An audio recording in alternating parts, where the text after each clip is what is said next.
Hey guys, so in this tutorial video, let's look at warping, which is the function that Ableton Live uses to keep everything working together rhythmically. Let's look at what happens when we import a track. The reason that Ableton Live is so perfect for mashups is because it's designed to try and keep a whole bunch of different audio from different sources in rhythm with each other. It analyzes elements to find out what tempo they naturally play at, and then, based on the time signature and song tempo of the session, tries to correct them.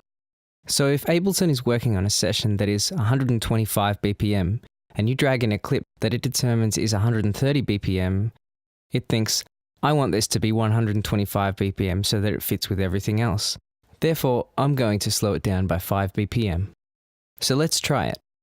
While the browser is incredibly convenient for dragging in files that you use quite commonly, such as effect sounds, drum hits, or snare builds, most of the time you'll be dealing with songs or dance tracks, and so it's easiest to drag these in from the Explorer in Windows or the Finder window on Mac.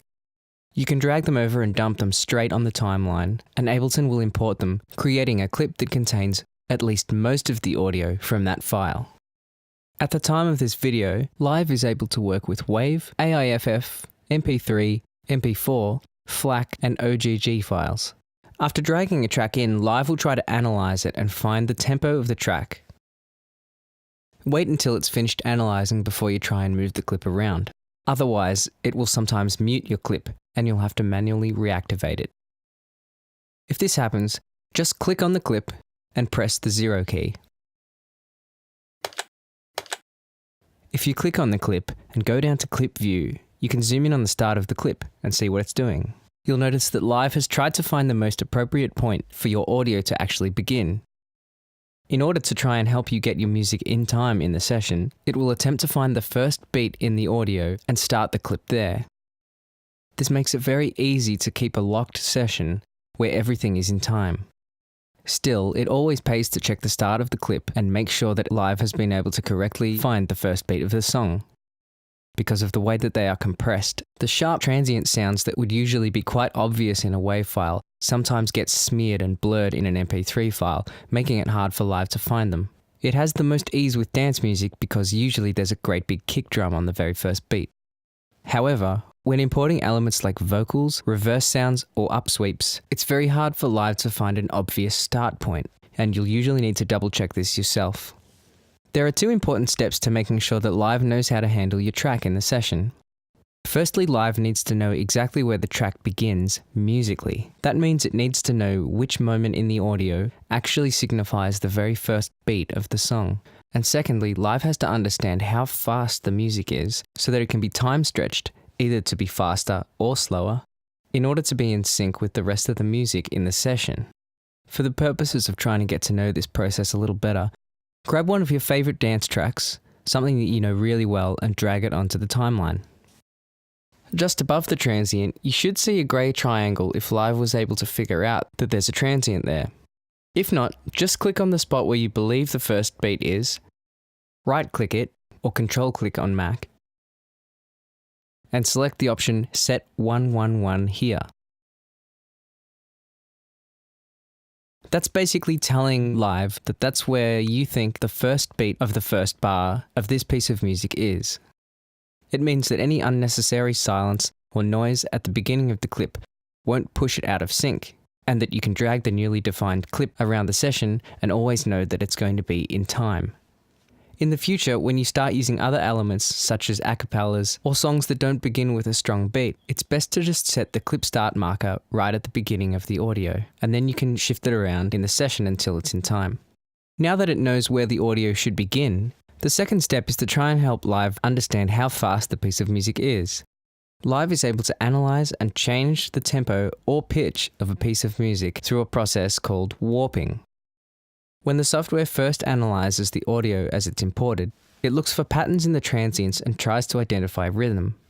Once it finds strong points of rhythm throughout the audio, it'll set warp markers and try to mathematically figure out the amount of beats per minute. It's important to note that the software doesn't always think that the whole piece of music is a consistent tempo. You can tell because Live's analysis will place multiple warp markers throughout the track. Each time it reaches a new warp marker, it believes the tempo is changed slightly. If you know the music to be a consistent tempo, however, you should make sure that all but the first warp marker is deleted. That way you won't get unwanted tempo drifting. Make sure the very first warp marker, one of those little yellow squares above the beat, is above the clip start marker. If it's not located at the clip marker, create one by zooming right into the first beat, left-clicking on the audio to select the location, but this time right-clicking, or control-click on Mac, and selecting Insert Warp Marker. This will create a little yellow square, which is a warp marker, which represents a significant rhythmic moment in the audio. It's important to create that warp marker right on the first transient of the beat.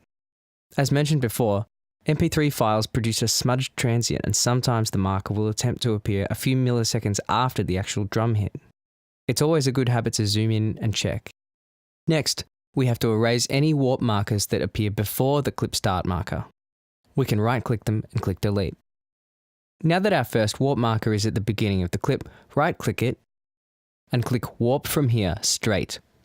This will erase any warp markers that come after it, meaning that Live understands the piece of music to be a consistent tempo and will not try to drift the audio around as we progress through the track.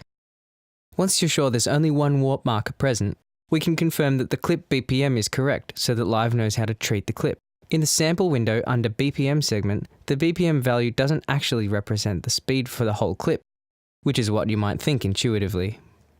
Rather, it represents the speed from one warp marker to the next, depending on where your selection is.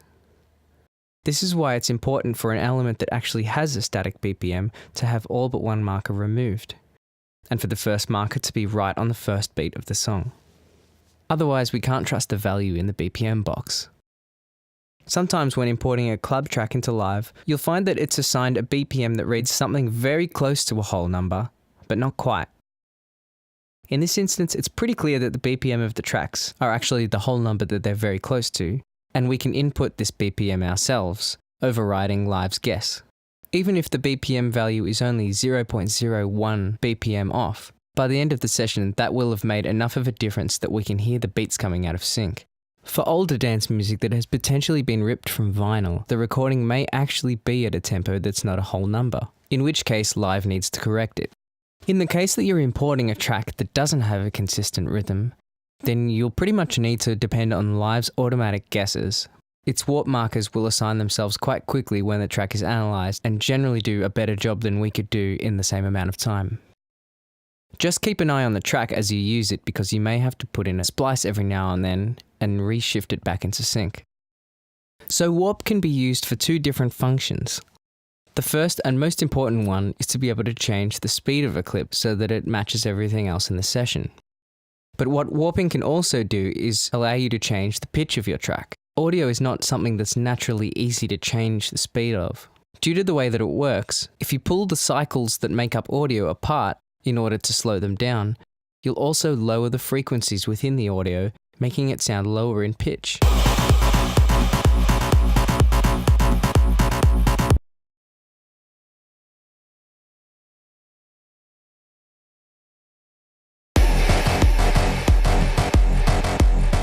Conversely, if the cycles are pushed together, the speed of the track may increase, but the frequencies that the ear hears are raised, and we hear it as higher in pitch. Live uses warping to get around this problem. Other digital audio workstations have other names for this, such as time stretching. It's important for you to learn the different types of warping that can be done on a piece of audio. Live has several, and each of them suit different elements better. For dealing with dance tracks, for instance, we always want to try and use beats setting if we can, which works by performing a series of crossfades as it plays back the track. By setting the interval of these crossfades, we can time them to occur just before transients, such as drum hits, which will help us hide those crossfades. Complex Pro mode is a more complicated algorithm which retimes the audio by attempting to stretch it evenly rather than performing quick jumps before the transients. This makes it a great mode for stretching melodic parts, but has a devastating effect on drums. Repitch mode works without actually performing warping on the clip at all. It simply stretches out or compresses together the waves of the audio in the way we described just before. It still uses the markers to try and figure out how long the piece of music needs to be, but it doesn't try to use warping to preserve the pitch of the clip. This means that the frequency information and the pitch of the audio will change when it changes speed. But we can use resample mode on elements where pitch information isn't important, such as solo drums, whoosh effects, and occasionally rapped or non-melodic vocals. For other elements, it's better to switch off the warp function entirely and leave the audio playing at its natural speed. This includes one-shot sounds such as booms, crashes, or single hits.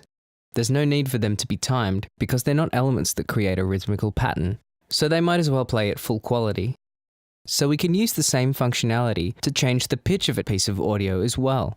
As long as warp markers are already set up, you can simply move the transpose knob in the clip section up or down depending on where you want your clip to pitch up or down to. The indicator just below the knob tells you how many semitones you have pitch shifted the clip. To get your head around how this is possible, try to think of transposing as first speeding up or slowing down to alter the pitch of the audio, which is resampling, followed by the usual warp function to return its tempo back to normal.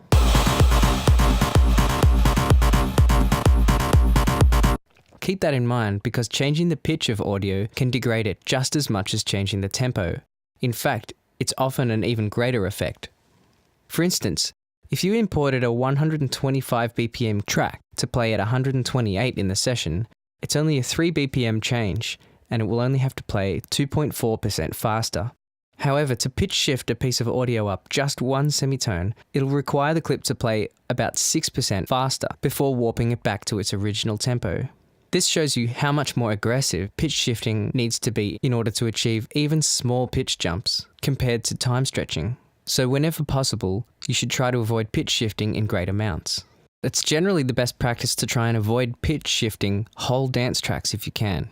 Because they're made up of so many complex elements, there's so much information in there to tell the ear that there's something wrong with the audio.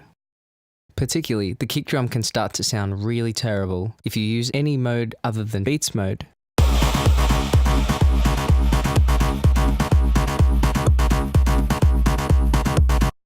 However, when trying to use beats mode and trying to change the pitch or tempo in great amounts, many of the other drum sounds in between will start to fall out of sync and become quite obvious.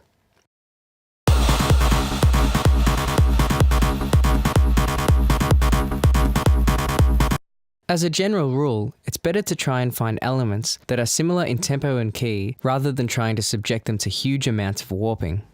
Once you have your imported element in time and in key, repeat the process with the rest of the elements that you'd like to use in your mashup. Once you've got a session full of elements that are musically cohesive, it's really easy to play around with them from then on. The arrangement of the clips will help you see what you're doing in a very musical and rhythmical way, making it easy to line up 8-bar sections, to chop and splice, create loops, and plan out your general arrangement. In the next video, we'll dive into effects and automation. Thanks for watching.